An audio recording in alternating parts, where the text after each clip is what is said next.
আপনারা শুনছেন radio Bikrampur ৯৯.২ FM। প্রাণের কথা মনে সুর, রেডিও বিক্রমপুর 99.2 FM।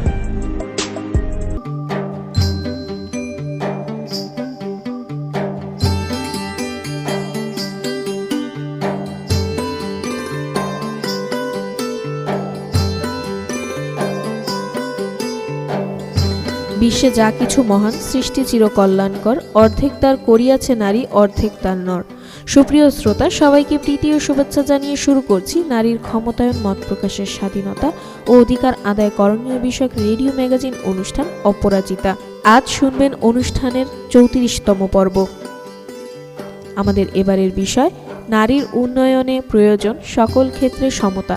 পুরো অনুষ্ঠান জুড়ে আপনাদের সাথে থাকবো আমি সাদিয়া। প্রিয় শ্রোতা, আপনারা শুনছেন রেডিও বিক্রমপুর ৯৯.২ FM। অনুষ্ঠানটি আম্বালা ফাউন্ডেশনের সহায়তায় নির্মিত এবং অনুষ্ঠানটি প্রচার করছে রেডিও বিক্রমপুর ৯৯.২ FM। আমরা আমাদের অনুষ্ঠানের মাধ্যমে চেষ্টা করব নারীর ক্ষমতায়ন, মত প্রকাশের স্বাধীনতা ও অধিকার আদায় করণীয় সম্পর্কে আলোচনা করে স্থানীয় পর্যায়ে জনসচেতনতা বাড়ানোর। সৃষ্টি থেকে শেষ অবধির কেন্দ্রে রয়েছে নারী। হাজার রূপ একটি নারী, যেন রহস্যের ভাণ্ডারী, কখনো মা, বোন বা প্রিয়তমা স্ত্রী। তাদের জন্যই সুন্দর ধরনী স্রষ্টার করি। নারী স্রষ্টার এক বিস্ময়কর সৃষ্টি। যদিও নর ও নারী এই দুয়ের মিলিত রূপই সুন্দর ও সাফল্যময় এক পৃথিবী। উভয়ের মিলিত প্রচেষ্টাতেই পৃথিবী আজকের এই অবস্থানে এসেছে। শ্রোতা, চলুন জেনে আসি আমাদের আজকের অনুষ্ঠানে কি কি থাকছে। আমাদের আজকের অনুষ্ঠানে থাকছে একটি গান, একটি ফিচার, একটি কবিতা এবং বিশেষজ্ঞের পরামর্শ। নারী তবু পায়নি আজও সমান অধিকার, নারী কেন পেল না আজও মানবাধিকার। একই সমান শ্রম দিয়ে সে পায় না সমান দাম, একই সমাজে বসত তবু পাইল না সুনাম। সুপ্রিয় শ্রোতা, চলুন অনুষ্ঠানের এই পর্যায়ে শুনে আসি বিষয়ভিত্তিক একটি গান।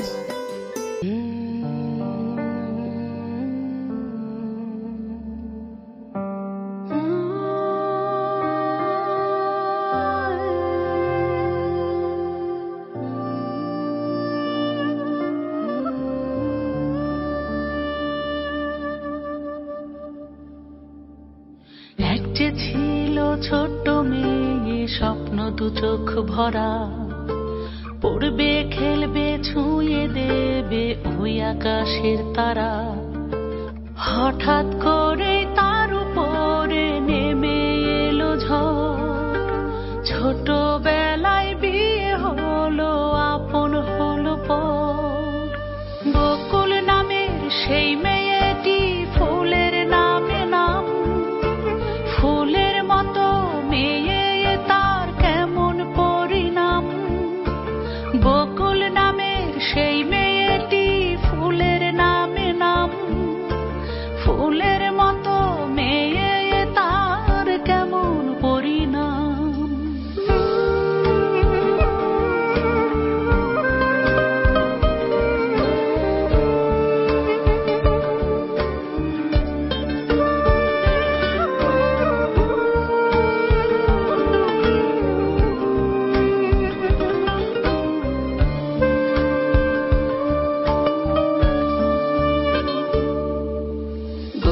ছোটার কানামাছি এখনো তাকে ডাকে, খেলার মাঠ আর বই ছেড়ে সে রান্নাঘরে থাকে। কত রকম লাঞ্ছনা যে তার কপালে জোটে, আঁচলে রোজ কান্না চেপে দিন রাত্রি কাটে। বড় হবার স্বপ্নটা তার পেল না কোনো দাম, কোন কারণে কোন দোষে তার এমন পরিণাম। বড় হবার স্বপ্নটা তার পেল না কোনো দাম, কোন কারণে কোন দোষে তার এমন পরিণাম। যদি চোখটা মেলে থাকি, যদি কানটা খোলা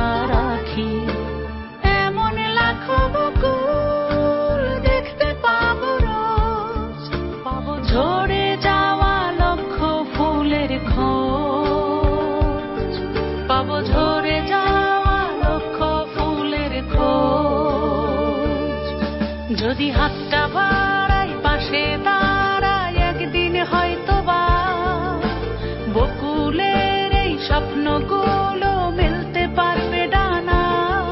যদি হাতটা বাড়াই পাশে দাঁড়াই একদিন হয়তো বা বকুলের এই স্বপ্নগুলো মেলতে পারবে ডানা।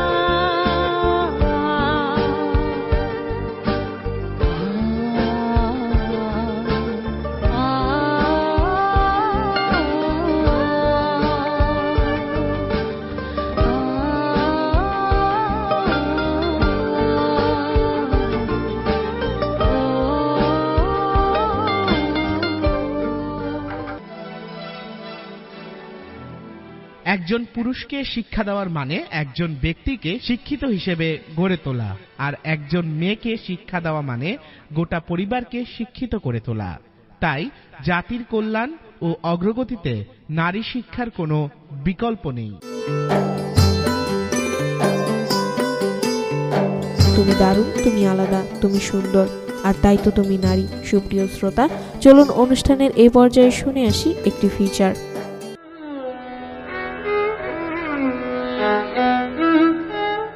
কৃষি নারী ও পুরুষ কৃষকদের মধ্যে এই বৈষম্য দূর করতে। বাল্যবিয়ে রুখতে হলে আওয়াজ তুলুন তালে তালে। খবর দিন স্থানীয় প্রশাসনে এবং কল করুন 109 নম্বরে।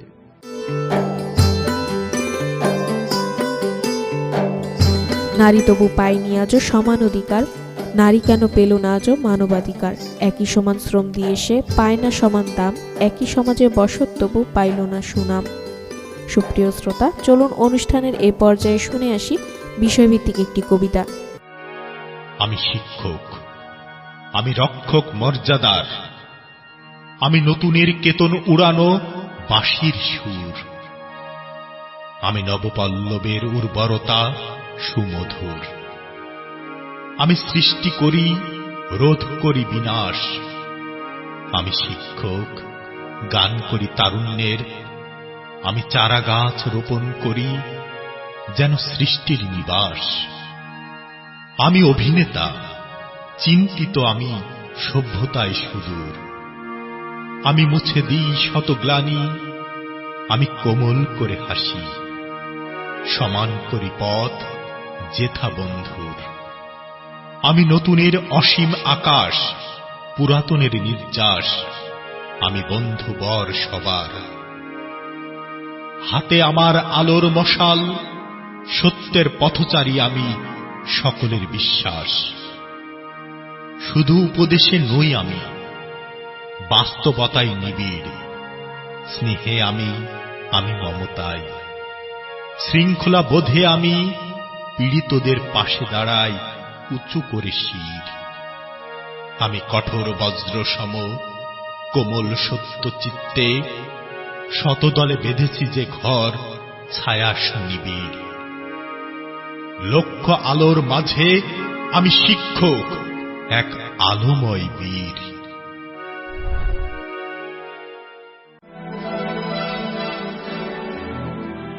নারীর ক্ষমতায়ন বর্তমান সরকারের একটি অন্যতম পরিকল্পনা। আমাদের সমাজের প্রতিটি নারীকেই হয়ে উঠতে হবে স্বাবলম্বী, জোরদার করতে হবে নিজের কর্মসংস্থানকে। আসুন আমাদের সমাজের প্রতিটি নারীকে স্বাবলম্বী হতে সহায়তা করি, কেননা একজন স্বাবলম্বী নারী গড়ে তুলবে একটি সুন্দর সহিংসতা মুক্ত সমাজ। হে নারী, পৃথিবীর সবচেয়ে সুন্দর ফুল আর সবচেয়ে বর্ণময় কবিতার চেয়েও আকর্ষণীয় তুমি। সুপ্রিয় শ্রোতা, চলুন অনুষ্ঠানের এ পর্যায়ে শুনে আসি বিশেষজ্ঞের পরামর্শ। আসলে মুন্সিগঞ্জের খবরের কাগজটা যখন আমি শুরু করি, তখন আমার একটা স্বপ্ন ছিল আমি কিভাবে আমার কাগজের মাধ্যমে নারীদের কিভাবে জাগাতে পারবো, নারীদের কিভাবে তার অবস্থানটাকে আরো সামনের দিকে নিয়ে আসতে পারবো। কারণ একটা নারী কাজ করে কিন্তু সে কাজের কোনো স্বীকৃতি কিন্তু সে পায় না। দেখা যায় আমাদের সমাজে এখনো কিন্তু শ্রমিকের বৈষম্যের যে ইয়াটা আছে যে তারা ঠিক মতো মজুরিটা পায় না, মজুরিটা কম বেশি হয়, একটা মেয়ের ক্ষেত্রে মজুরিটা কমে যায়। এই বৈষম্য কবে দূর হবে আমি জানি না, কিন্তু যেহেতু আমি একটা দৈনিক মুন্সিগঞ্জ খবরের সম্পাদক হিসেবে কাজ করতেছি, তা আমার কাছে মনে হচ্ছে যে এই জায়গাটা থেকে আমি যত যত মানে ইয়াতে পারি মহিলাদেরকে আমি বের করে আনতে চাচ্ছি। তো সেই ক্ষেত্রে যেমন এই যে রাধেশের চুলোবাদের জিনিসটা এভাবে তুলে আনতে চাচ্ছিলাম যে একটা নারী সে সারাদিন, এটা হইতে পারে সে একটা কৃষক, হইতে পারে সে একটা মানে মাটি কাটে, হইতে পারে সে অফিসে কাজ করে, কিন্তু দিন শেষে কিন্তু সে সংসারে চলে আসতেছে, তার সংসারে বাচ্চাদের খাওয়া পড়ার ব্যবস্থা করতেছে এবং সে তার সংসারটাকে সুন্দর করে গুছিয়ে রাখার চেষ্টা করতেছে। তো এই ক্ষেত্রে আসলে নারীর ভূমিকা অপরিহার্য। তো এই জন্যই বলা যে রাধে সে চুলোবাদ। আমাদের দেশে নারী ও পুরুষের বৈষম্য যুগ যুগ ধরে চলে আসছে। এই বৈষম্য বদলায়নি, কারণ বদলায়নি মানুষের মানসিকতা।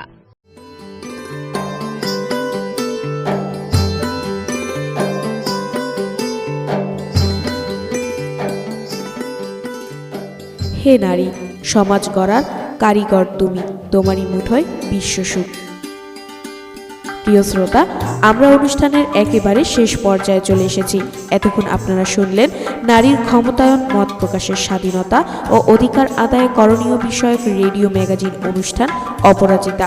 অনুষ্ঠানটি আমলা ফাউন্ডেশনের সহায়তায় নির্মিত। অনুষ্ঠানটি প্রচারিত হল রেডিও বিক্রমপুর 99.2 FM এ। পুরো অনুষ্ঠান জুড়ে আপনাদের সাথে ছিলাম আমি সাদিয়া। অনুষ্ঠানের আগামী পর্ব শুনতে আমন্ত্রণ জানিয়ে শেষ করছি আমাদের আজকের অনুষ্ঠান।